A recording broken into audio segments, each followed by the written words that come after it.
This is my 113th video on my work with OO gauge. See part 1 of this series for my reasons for getting into OO gauge when I already had a lot invested in working in N gauge and I didn't really have space available for a large, fully operational OO gauge layout. Also see my lengthy series on my N gauge railway modelling for smaller and more complex scenery and smaller scale trains running. This part is a kit build review encompassing 3 Metcalfe Mini Kits: PO517 Platform Kiosk, PO502 Platform Benches, and PO515 Station Clocks.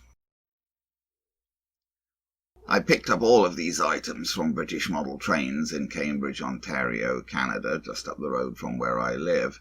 I got them to use with the 2 terminus stations on the shelf layout I was building. I actually bought this stuff a while ago, quite early in the planning stages of the shelf layout. I noticed that Nigel with British model trains had just got the Metcalfe Mini Kits back in stock, and I thought that I'd better pick them up right away before they went out of stock again, as they're quite popular, especially the platform kiosk, and the benches. In this video I'll just be dealing with the Metcalfe kits. I'll do more detailing of the stations in future. This is the Metcalfe Platform Kiosk kit. I have actually built this kit before in N gauge a couple of years ago. Here's an old pic of my N gauge version just after I finished it. As you'll see, the OO gauge version is different in quite a few ways, although obviously similar. Here's what you get with the OO gauge kiosk kit: 1 small folded sheet of card parts, a bit thinner than the standard Metcalfe card parts, 2 small sheets of laser cut parts in different colours, a sheet of paper parts, and 2 folding sheets of instructions, so 8 pages of instructions in all, although they are small pages. Here are the instructions for the start of the assembly. This is the sheet of card parts. Because these card parts are thinner than the normal Metcalfe card parts, extra care is required in separating them from the sheet, as the pre-scoring of the cut lines doesn't guide your knife as well as with the thicker card. Here are those parts separated from the sheet. They're printed to simulate wood planking. I did my best to colour the white edges of the card using brown markers. The instructions do suggest using watercolour paint, and I'm sure that would work well, but I tend to use markers and pencils for colouring the edges, as being quicker and potentially less messy. The roof part is folded over. A metal ruler helps with this. The folded over roof part is then glued down. I eased all of the folds in the walls. The 2 ends of the walls fold over and glue double. Then the top of the walls is glued into the recess in the roof. These are laser cut reinforcing formers. The 4 formers are glued together to make a solid block. This larger single former is for the roof. The roof former glues to the roof inside the walls. The block of formers glues to the back of the front wall below the openings, forming the base for the counter. Here's the assembly at this point from the outside. There are 2 of these small laser cut formers. I was a bit confused about these, as 2 are provided, but the instructions only seem to tell you to glue 1 in place. Should 1 be glued on each side? If you do so, the one on the right side will block the printed door on the inside, but will anyone notice that? And having 1 on each side certainly will make attaching the back wall more convenient. It does sort of look in the picture at top here as if a small former has only been glued on the left. But then why are 2 provided? I glued 1 on the left as shown in that picture. Then I decided what the heck with it and glued one on the right too. It makes the printing of the door on the interior irrelevant, but it will better support the structure. The laser cut counterparts then need to be glued in place. These are a tight, tricky fit.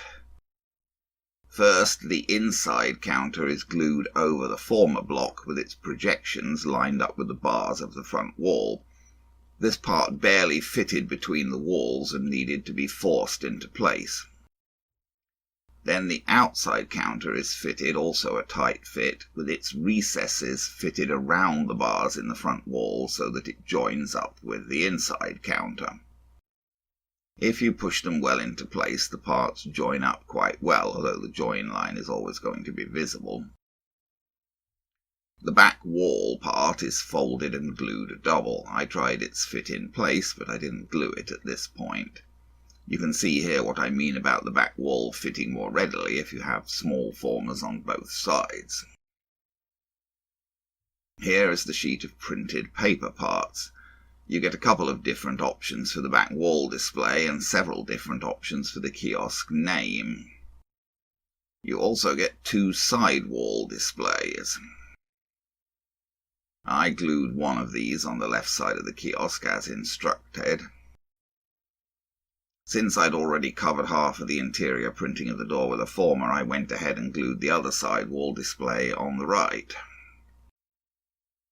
The paper parts are not pre-cut, so you need to cut them out carefully with a sharp knife. I used a metal ruler also, since all of the cuts were straight.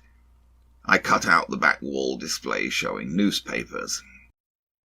For some reason, Metcalfe didn't print the back wall displays the same size as the back wall part, so you need to carefully cut the paper display down to size. Then the back wall can be glued in place inside the side walls and the roof up against the formers. So now the back wall display can be seen through the front of the kiosk. It's really too modern for my period, the 1930s, but I don't think that will be really noticeable on the layout. There is a rectangular laser-cut framing part for the roof. This glues on top of the roof. I wasn't too sure that this really improved the appearance of the kiosk, and I nearly omitted it, but I went ahead and put it on.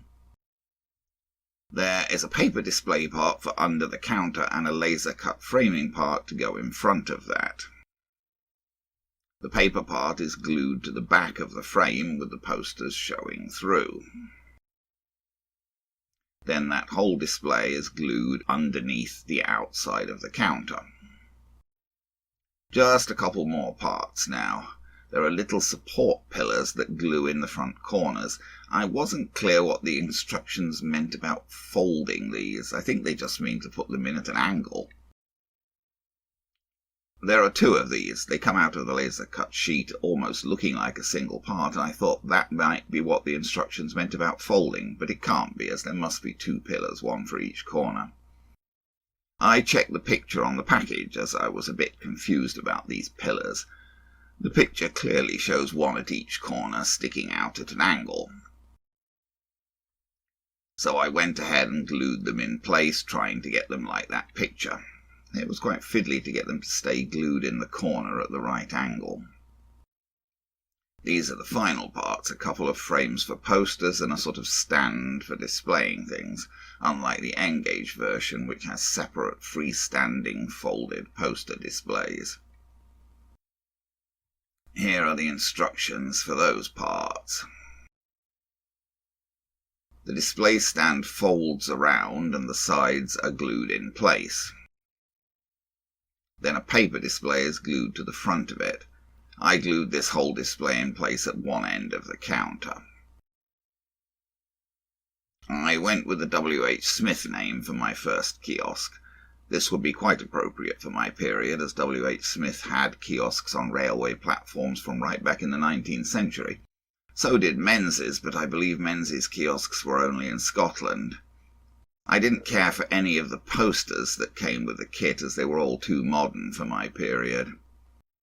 I glued the W.H. Smith sign in place on the front of the kiosk. I didn't get it quite straight, and the glue won't let you adjust it for long. I used some posters that I'd previously printed on my PC for this first kiosk. I had 2 of these kits. I put a poster on the other end of the kiosk as well, above the door. Next, I moved on to the kit for the platform benches. Here are the contents of that kit. Quite simple, just 2 laser cut sheets in different colours and a single folded sheet of instructions printed in colour. I never do that builder's yard thing that Metcalfe recommend. I prefer to just separate parts from the sheets as I need them. As you can see here, making these benches involves the use of a jig that is provided with the kit. It would be very difficult to make the benches without the jig. It's not particularly easy even with the jig. Here's the laser cut part for the jig. This is straightforward enough. You just fold it round and then glue the ends together, making a sort of wedge with 3 slots in it. The tricky part is getting these single legs into the jig all properly pushed up against the back of the slots and lined up, and keeping them that way whilst you glue on the seat of the bench. The single legs are so tiny that they move every time you breathe on them or touch them with a hair, so gluing the seat to them whilst keeping them lined up is quite a trick. They fit very loosely into the slots of the jig, so that doesn't hold them in place much. Here are the 3 legs in the jig ready for their seat and the seat part itself. My first thought was to put glue onto the legs where the seat was supposed to fit and then to place the seat, but that proved very difficult. When a spot of glue was applied to one of the legs with a fine applicator, the leg, being so light, would just stick to the applicator and move. So I went with doing it the other way round, applying spots of glue to the bottom of the seat where it was going to fit on the legs and then placing the seat onto the legs. That worked much better, though it was still tricky. I made a particularly poor job of this first one, as I didn't quite understand how the seat should fit on the legs, and I got it too far back. The instructions suggest moving the bench back in the jig after the glue on the seat is set to make gluing on the back easier. I believe this is what was meant. It does work reasonably well. Again, I applied glue to the back of the back and then placed it onto the legs. My first bench wasn't very good, as I had got the seat too far back. Apparently the seat should go all the way forward, pressing up against the nubs at the front of the legs. Here's my second attempt with the seat better placed, I believe. Getting the seats and backs out of the laser-cut sheet was a real mess with my first kit, since the slotted ends just didn't want to come out. Apparently this was just a manufacturing problem with that kit, as with the second kit the parts came out completely easily. Once the join on the long side was snipped, they just dropped right out, but this was far from true with the first kit, and as seen here I struggled to get the parts out without mangling them. I did get most of the parts out okay, and was largely able to clean them up, though there may have still been a couple of little hairy bits on the ends. Here's my second bench in the jig getting its back, much neater than my first attempt. Here are my first 2 benches together. I think all of the rest turned out better than the first. I just wasn't clear how things were supposed to go with the first one. These are the legs for the double-sided bench. Each kit makes 4 single benches and 1 double-sided, and I had 2 kits. The double-sided benches are actually easier to make than the singles, as the larger, heavier legs stay in place better. The front seat is glued in place first. You couldn't really glue the back seat in place with the legs like this without risking gluing it to the jig. So I repositioned the legs before attempting to glue on the back seat. With the legs like that, it was easy to glue on the back seat. As with the singles, the seats need to be pushed up against the nubs on the front of the legs, or the outside of the legs, perhaps you should say here. Then the backs are glued in place. The instructions suggest putting the jig on its back to glue on the back. But did they actually try that? When I tried it, the jig just fell over under the weight of the bench, so I glued both backs on with the seat and jig like this. Here's the double-sided bench assembled. And here are all of the benches from my first kit. I like the double-sided bench better as it's more solid and readily stands on its own, whereas the singles keep falling over and will need to be glued in place. And here's the third of the mini kits that I got, Station Clocks. This kit makes one wall clock and two overhead clocks. In general, these mini kits are not exactly cheap for what they produce, though they're certainly well made generally. This kit just contains one sheet of laser cut parts, a sheet of clear acetate and 2 sheets of instructions. Here's the sheet of laser cut parts for the clocks. Clock faces are provided printed on one of the instruction sheets. More faces than you need are provided, which is just as well, as working with them is quite fiddly, and I ended up scrapping a couple of sets. The clear acetate is just for covering the faces if you want the clocks to be glazed. As you can see here, the instructions suggest gluing the acetate to the paper faces before cutting them out. I did do it that way, although I wondered afterwards if it wouldn't have been better to try to fit the glazing to the frames before inserting the faces. I cut pieces of acetate suitable in size to cover 2 faces, as each clock requires a pair of faces, one to face in each direction. I glued the acetate over the printed faces. I could not do this without getting some glue over the faces themselves, because when you press the acetate down, the glue just spreads like anything. The wall clock is designed to project out from a wall as a triangle. The sides with holes for the faces are first fitted to a base. These parts really didn't want to fold where they were supposed to, and it was necessary to try to cut the fold lines deeper without cutting right through. When folding and gluing the base, the small triangle needs to fit centrally onto the large triangle, which it really didn't want to do. Then the face mounts glue around that base. This was the best I could do. As I say, folding these laser cut parts wasn't easy. Then 2 faces covered with acetate were glued inside. The numbers on the faces seem to have been printed bizarrely, with their bottoms always towards the centre of the circle, so that the 6 is upside down and looks like a 9. Pretty strange, really. I don't know why they'd print them like this. As you can see on the instructions, the Roman numerals are also set in that bizarre way, and they're even printed that way on the instructions.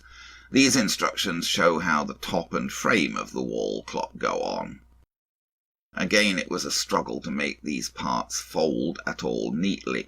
The laser cut material is kind of fibrous and just doesn't want to make a neat fold.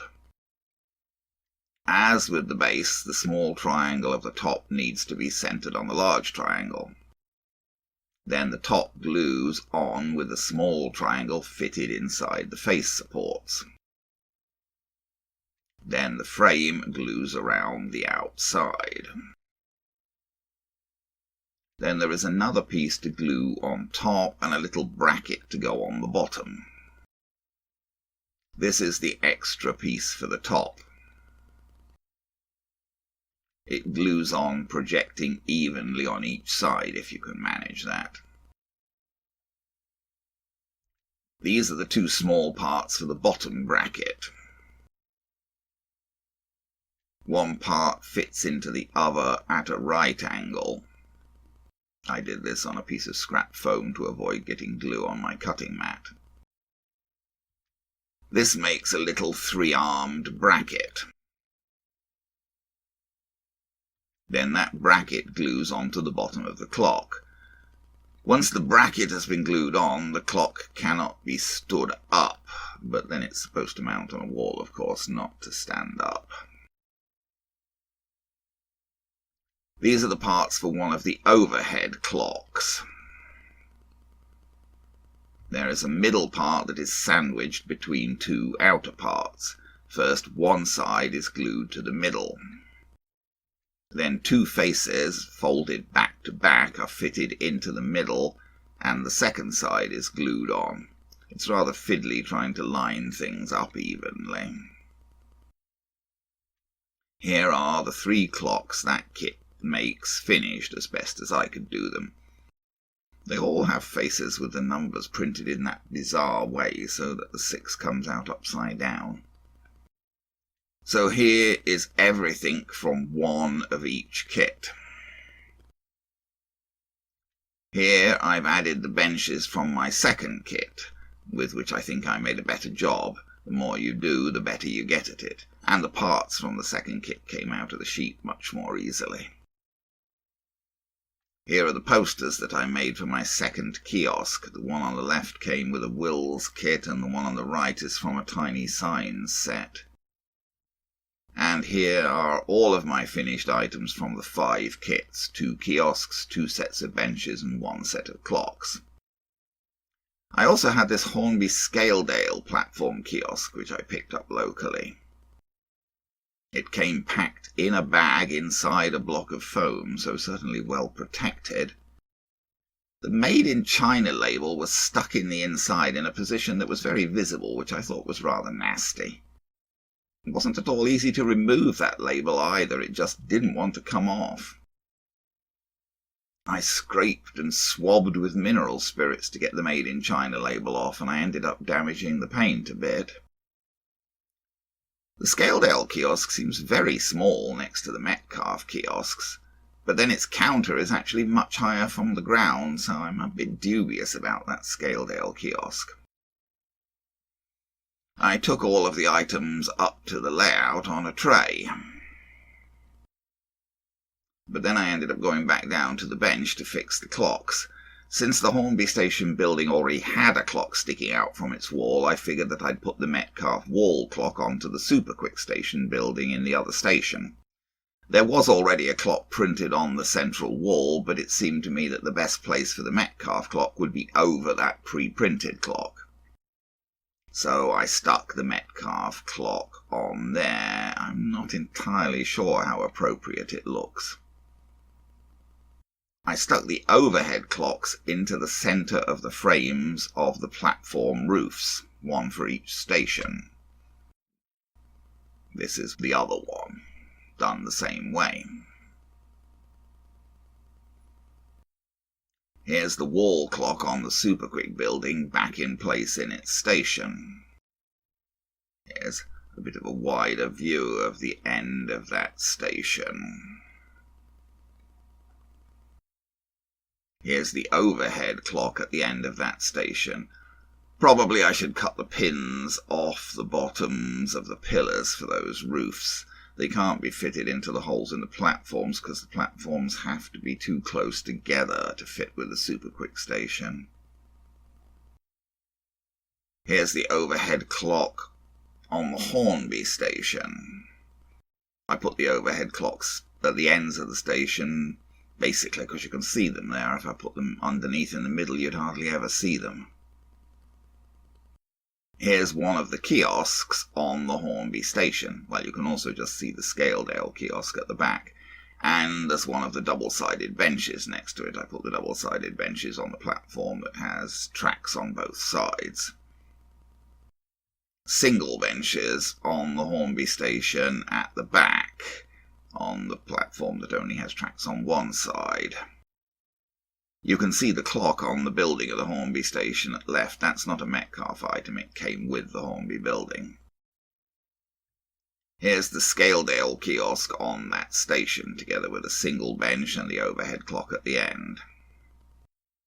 Here's the far platform of the Superquick station with the other Metcalfe kiosk, single benches and an overhead clock.